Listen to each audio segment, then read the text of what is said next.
Hello, I'm Esther Githu-Ewart. Welcome to Africa 54. Here's what's coming up.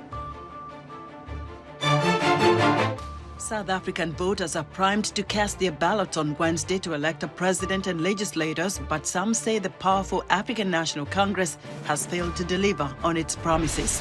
Libertarians expressed skepticism during a campaign address by former U.S. President Donald Trump, while President Joe Biden encourages graduating cadets to guard America's democracy. And Rwanda hosted the Basketball African League quarterfinals on Monday. We'll have the highlights. All this and much more coming up on today's Africa 54.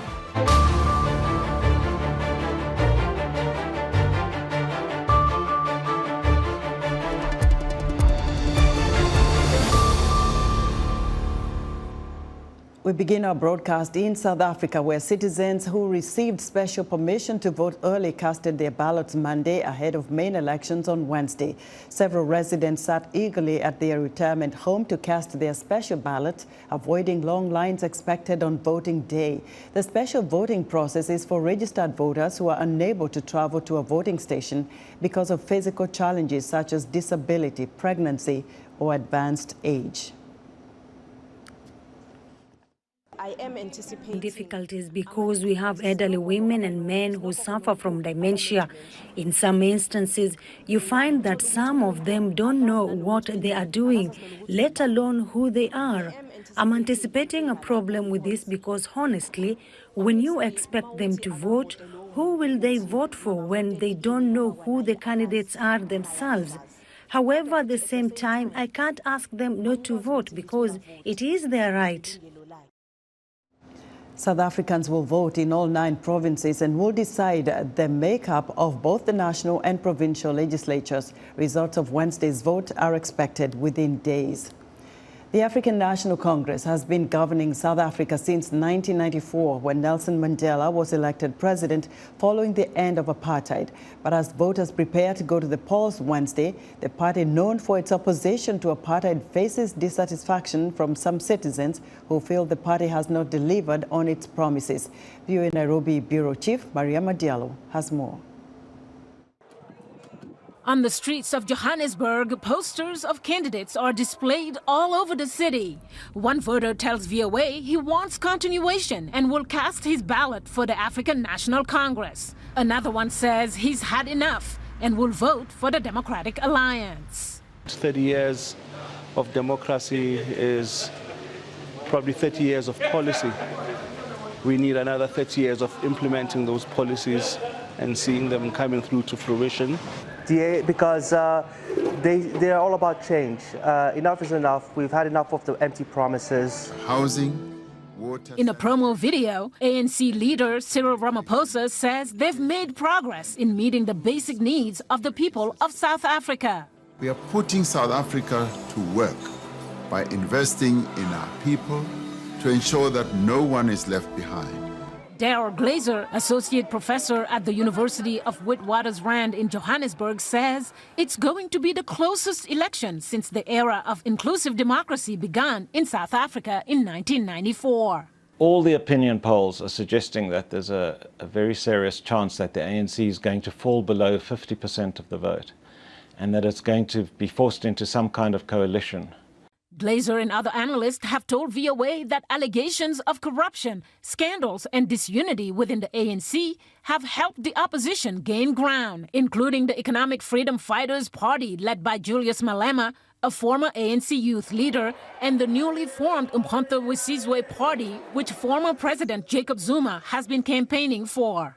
Well, Jacob Zuma's party, Umkhonto weSizwe, or MK, has been a completely unexpected surprise. I mean, it arrived on the scene quite late in the run-up to the election and completely scrambled everything. The EFF certainly appeals to a certain audience, and it's been growing. In some ways, MK is as much a threat to the EFF as it is to the ANC, if not more so, because it's capturing some of the discontented. 9 days before the election, South Africa's top court ruled that Zuma was not eligible to run for parliament because of a past criminal conviction. The ruling came 2 days after Zuma told thousands of supporters at the rally in Soweto that his MK party would help ease joblessness, among other issues, if it won. South Africa's unemployment rate has reached 32%, according to the World Bank, making it issue number 1 for many of the voters. I think our biggest challenge as a country is our rate of unemployment, which is one of the biggest in the world. I'll be voting for Action SA, and I think that party has got what we have, what we want in the country. Like now, we got a problem with the crime and there's no work. For me, it'll be poverty and unemployment. The lack of maintenance of infrastructure is another pressing issue. Nearly half of the country's 62 million people have registered to vote, says Thabo Masemola, an independent electoral commission official, and he says they are prepared to manage the vote efficiently, as they've done historically. The certified voters roll is currently sitting as 27.7 million. And we use the voters roll as the basis to prepare and plan for elections. So all the relevant election material are in place. He says the IEC has accredited 160 organizations, both domestic and international, to observe the election and ensure its transparency. Mariama Diallo, VOA News. New numbers show life expectancy has increased in most parts of the world, with Eastern Sub-Saharan Africa showing the biggest gains over the past 3 decades. Henry Ridgewell has more. Latest European Union figures released this month show the average life expectancy across the bloc in 2023 was 81.5 years, almost a year's gain over 2022, as the coronavirus pandemic was coming to an end. Within Europe, we're seeing really high life expectancy in countries like Spain and Italy, Sweden, Norway. But some countries are falling behind their peers, and that includes the UK. And then Eastern Europe has made a lot of progress since the post-Soviet mortality crisis of the 90s, but they're still lagging behind a bit. A recent study in the Lancet journal showed that globally, life expectancy increased by 6.2 years between 1990 and 2021, with Eastern Sub-Saharan Africa experiencing the largest increase of some 10.7 years. I think that's really good news and reflects a lot of continued progress all over the world in falls in infectious disease and infant and child mortality, which makes a big difference to life expectancy because you're saving a lot of years of life if you save lives at young ages. Figures released in March showed average life expectancy in the United States in 2022. The most recent data available was 77.5 years, still more than a year lower than the life expectancy before the pandemic. Figures for 2023 have not yet been released. A lot of countries have bounced back close to pre-pandemic life expectancy. But some countries, such as the U.S., have not returned yet to the levels they were at in 2019. But another thing that's having a big impact, we think, right now is the obesity epidemic, which started taking off, especially in the U.S. in the early 1980s. And in fact, we are seeing major slowdowns and improvements from cardiovascular disease that are driving a lot of the stalling life expectancy in high-income countries. The European Principality of Monaco, a favourite home for the super rich, had the world's highest life expectancy in 2023 at almost 90 years, according to US figures. Henry Ridgewell, VOA News. While on a state visit to the United States, Kenyan President William Ruto spoke exclusively to VOA's Huba Abdi. Ruto talked about his efforts to mediate the conflict in Sudan. We have a robust engagement, and as I have told you, in the Sudan, I had the former Prime Minister in Nairobi, together with others who are not signatories to the Juba Peace Agreement. They have now signed what they called a Nairobi Agreement to bring together different teams of civil society, of political parties, to be able to think about how they can add the impetus to stopping the war in Sudan and providing a mechanism that eventually will install a civilian administration in Sudan. So those efforts are underway, and we have taken the very firm position that the same way Kenya took a position, IGAD also took a position that we must talk to both sides. We must talk to the Al-Burhan, the SAF side, we must talk to the RSF side, because in peacemaking, you don't talk to friends, you talk to enemies. That's how to make peace. And therefore, we have to talk to both sides. I think when IGAD asked both sides to come for an IGAD meeting, Hemedi showed up. Burhan showed up in one meeting. And then in the next meeting, Hemedi showed up. When Hemedi showed up, the other side says they are pulling out of IGAD because the other side showed up. It is the only way we are going to make peace. This is not the time for sides to decide who talks to who. This is the time for the sides involved in the carnage, in the destruction, in the killings that are going on in Sudan. This is the time for the sides to stop. And they should be the last ones, trying to point fingers this way or that way. We want them to come to the table. We want them to participate in a process. We believe that there is no military solution to the challenge and to the problem we have in Sudan. There is only one chance, and that is through dialogue. And we want to make it a Sudanese conversation led by Sudanese, an inclusive process that it's not limited to military competence. We must have women, we must have civil society, we must have political parties participating, because that's the only chance we have to make peace. That was Kenyan President William Ruto speaking to VOA's Huba Abdi. It's time for a health segment, and joining us now is Africa 54 health correspondent Lino Mudu with the latest out of a health conference in Switzerland. Hello, Lino. That's right, Esther. The 77th World Health Assembly is underway in Geneva this week. The annual meeting brings together the 194 member states of the World Health Organization. This year, several African countries are calling for urgent action to address inequalities in healthcare access, as well as persistent high rates of maternal, newborn, and child mortality. WHO statistics show the problem is particularly acute in sub-Saharan Africa, where about 70% of all maternal deaths occurred in 2020.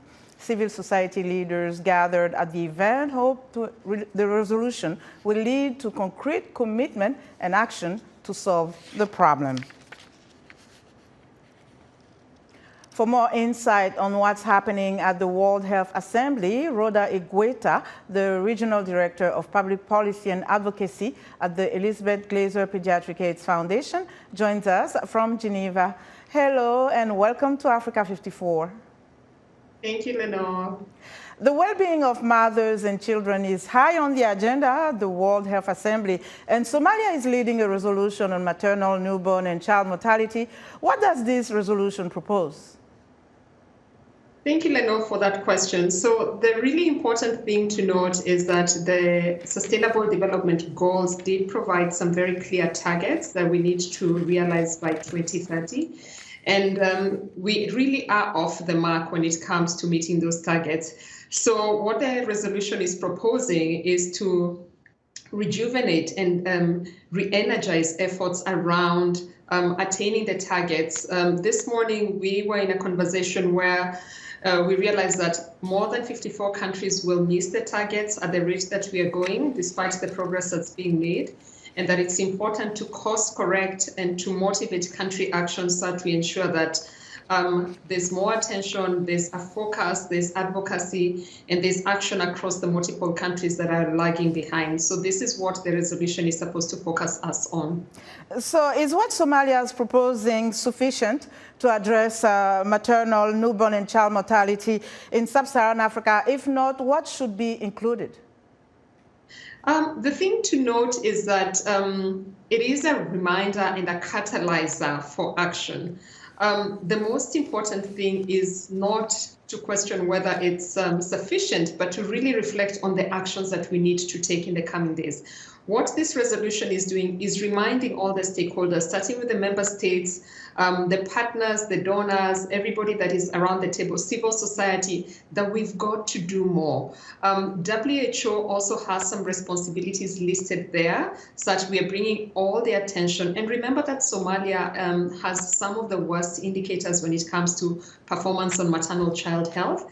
And so not only are they calling on themselves as a nation and committing so that there's accountability, but also reminding other countries that we are in this together. So really recognizing that we've got to move together in one direction to drive that positive action, to ensure that we're not losing moms and babies to preventable deaths. Okay. And in terms of solution, what is your foundation advocating for? And what do you, as part of civil society, hope the 77th World Health Assembly will accomplish? Yeah, for us, I think the most important thing that we're pushing for is a focus on equity, the recognition that the Sustainable Development Goals really are about achieving rights for all populations, for everybody globally. So paying attention to issues of gender equality, making sure that children are not being left behind in the discourse, ensuring that services are being provided for vulnerable groups like adolescent girls and young women, and really using this political stage that we are in currently to say that we've got to pay attention.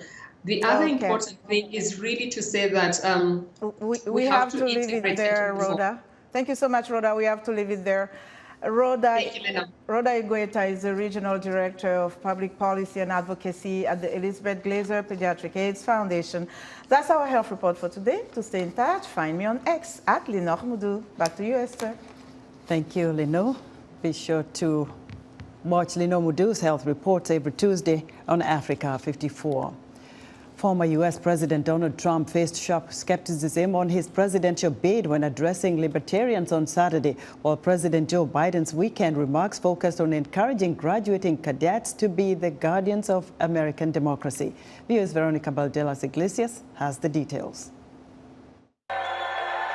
Unlike the supporting MAGA crowds he regularly encounters at his campaign rallies, Donald Trump faced several detractors at Saturday's Libertarian Party National Convention. Booing was heard when the Republican presidential candidate mentioned an article written by political commentator DeRoy Murdoch ahead of Trump's address. DeRoy wrote, Donald J. Trump will address the Libertarian Party and its national convention on Saturday. The Libertarian Party should nominate Trump for President of the United States. Whoa. That's nice. That's nice. Only if you want to win. Those attending did clap and cheer when Trump listed some of his priorities should voters approve of his return to the White House. On education, we will cut federal funding for any school pushing Marxist and communist race and gender theories on our children. We will keep men out of women's sports. And I will not give one penny to any school that has a vaccine mandate or a mask mandate. President Joe Biden, who is also bidding to get re-elected, addressed a different crowd on Saturday. Graduates of the U.S. Military Academy at West Point, New York. There's never been a time in history when we've asked our military to do so many different things in so many different places around the world, all at the same time. While stressing that American soldiers will be kept off the battlefield, Biden emphasized the U.S. support for Ukraine. Furthermore, he talked about the role of the U.S. military in defending Israel from recent Iranian drone attacks and the work being done to facilitate humanitarian assistance into Gaza. The graduating cadets were also encouraged to, quote, hold fast to the values they learned at West Point. But ideas need defenders to make them real. That's what you, the class of 2024, are all about. defenders of freedom, champions of liberty, guardians, and I mean this, guardians of American democracy. As the U.S. commemorates Memorial Day on Monday, Biden is expected to participate in the services planned at Arlington National Cemetery in Virginia. The Trump campaign released a statement paying tribute to fallen service members and also announced the launching of the so-called Veterans and Military Families for Trump Coalition, with 175 endorsements to Trump's 2024 presidential bid. This week will be a busy one for the former president's lawyers as they present their closing arguments Tuesday to a 12-member jury in Trump's hush money criminal trial in New York. Veronica Valderas Iglesias, VOA News, Washington. Still to come, we'll have highlights of Monday's quarterfinal action in the Basketball Africa League. Stay with us. This week on Straight Talk Africa, there has been war inside Sudan for a year. Fighting between the Sudanese armed forces and the paramilitary Rapid Support Forces has reduced much of the capital to rubble and displaced millions of people. The country's citizens are now on the verge of a hunger crisis. Can this conflict end peacefully through negotiations?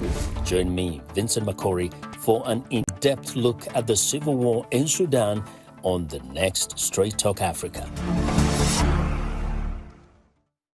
Where stories come alive from the heart of Africa, it's the BAL playoffs and finals. Join us in Kigali, Rwanda from May 24th to June 1st at the BK Arena. The biggest show in African basketball is here. 8 teams battling for the championship. Grab your tickets now at ticket.rw. Be part of history, all for the final.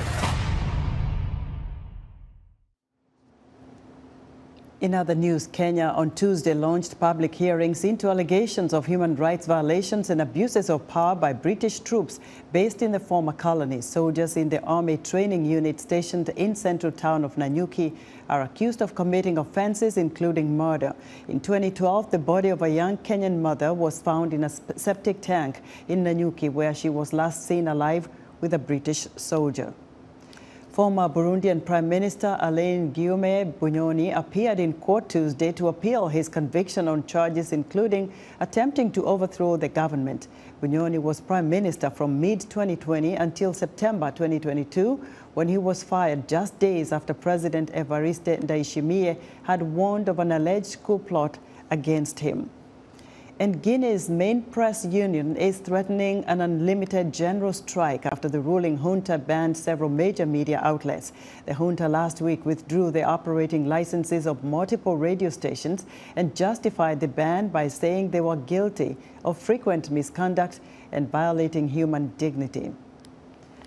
The quarterfinals for Season 4 of the Basketball Africa League continued in Rwanda on Monday, where the Rivers Hoopers made history, being the first Nigerian team to reach the BAL semi-finals, beating the Tunisian champions US Monastir 92-88. There's Tim, first quarter for Alisson Maker. And it's a steal. Oh, the pass to Eke, just not good enough. Otherwise, he would have been just reeling. Ducore! Highlight times. Sergio Ducore, take a bow. What a fantastic highlight play. Who obviously moves out of the way. He's flying. 5 seconds. Needs to go for the shot. Goes high. No!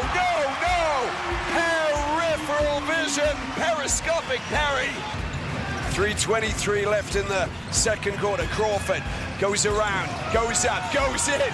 He is just on fire today. Crawford moves up to 9 points. And it's interesting the way that we discussed, just whether or not they would try and take out Will Perry. Will his Manoe going up for another three, goes up, and it goes in. This is just fine. Calls for the ball, picks it up, gets his hands on it, tries to go up over the glass to Corey, can't get the rebound.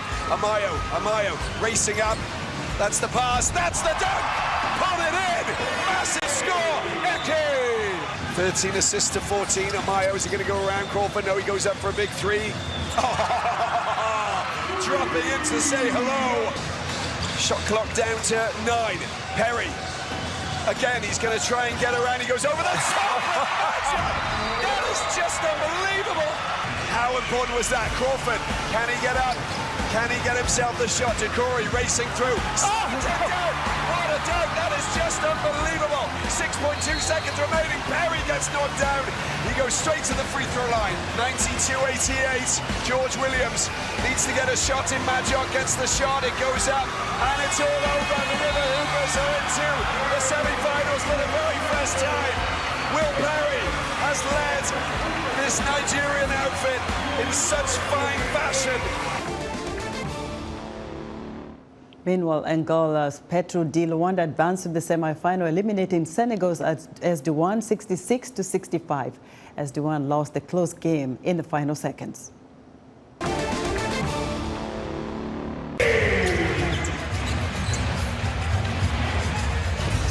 It's now time for the ground-shaking gathering of giants as AS2 and Petro Luanda enter the arena and jostle for a place in the Final Four. Haruna's quick hands is picking up 4 steals a game. He leads the BAL in terms of steals on the floor. Domingos down towards the baseline, goes and up. How about that for a score? Fofana drops it into the paint. No one's going to pick it up apart from Buyamba. Picked up by Cummins though, and it's in a dunk. Driven in. Beautifully done. Tundao, fast transition down into the corner. Faust, same sweet spot. A little bit short this time. Quickly up to Samba Fowl. Samba Fowl is going to get it in. Dunks the ball beautifully. Foul. That is 5 points for that man, Mike Fofana, and the second from the field. He's going to get another one normally. Leaves it there. Oh my word. A catch. Fofana's vision. Fofana needs some support. He gets the ball to Diakite. Hustles. Fofana around the outside. Oh, it's been stopped there, but was it coming down? Things changed. And there's a stolen ball. That's Gaku. Puts it up for Cummins. Done. 2 more points on the pile. They move up to Haruna goes up. But he's trying to get the ball up. There's players galore. Petro in position. It's there for the taking. Faust picks it up in the corner. He goes up for 3. Shot clock doesn't exist. It's all about these 16 seconds. Haruna. Oh, they lost possession. Faust. He gets the score. He gets the points. They move ahead. Diakite. Here we go. Boissy. Trying to go around the outside. He's going for 3. The tip in. The rebound. It's kicked back out. Oh, no, it's not in. Yes. Petro Luanda have done it. The Rivers Hoopers will play Libya's Al Ahly, while Petro de Luanda will face the Cape Town Tigers in the semi-finals on Wednesday. Stay tuned for more BL updates as we get closer to the crowning of the 2024 BL champions. That wraps it for us today. Be sure to watch Africa 54 on our website at voaafrica.com. From all of us here in Washington, thanks for watching.